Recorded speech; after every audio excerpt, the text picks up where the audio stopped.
The 2026 college football season is quickly approaching, and BYU has a lot of expectations heading into this year's campaign. After a great 2025 season and a trip to the Big 12 championship, it's going to be hard for BYU to top last year's success, especially with the departure of several key players like Chase Roberts, Carson Ryan, Cody Hagan, Jack Kelly, and Parker Kingston. The Cougars are projected to be a competitor in the Big 12 heading into the 2026 season, with several major news outlets like ESPN and Yahoo Sports putting the Cougars just behind the defending Big 12 champions, the Texas Tech Red Raiders, in preseason power rankings. But what exactly should Cougar fans be expecting from this upcoming squad?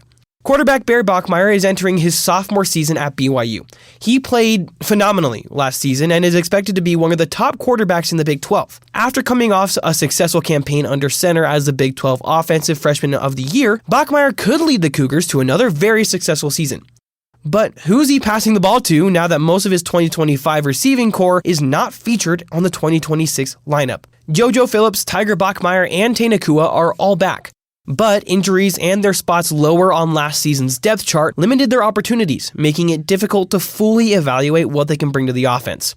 However, the two biggest arrivals on offense come from the transfer portal, where the Cougars added Kyle Casper from Oregon and Walker Lyons from USC.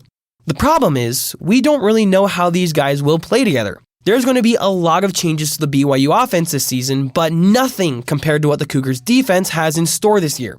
BYU's defense last year was one of the best in the Big 12 under defensive coordinator Jay Hill, but Hill took a job in Michigan under former Utah head coach Kyle Whittingham, handing the reins over to Kelly Poppinga. Poppinga spent 4 seasons as the Cougars special teams coordinator and defensive ends coach and understands the Cougar defensive strategy. So we should expect a fast, aggressive defensive strategy from the Cougars again this year, centered around Keanu Tanavasa, Isaiah Glasker, Evan Johnson, and Faletau Satuala. There are a lot of unknowns heading into the upcoming season, but fall camp is right around the corner, which will answer a lot of questions and show Cougar Nation what kind of team BYU will be this upcoming season. For BYU-Idaho Radio, I'm Austin Pace.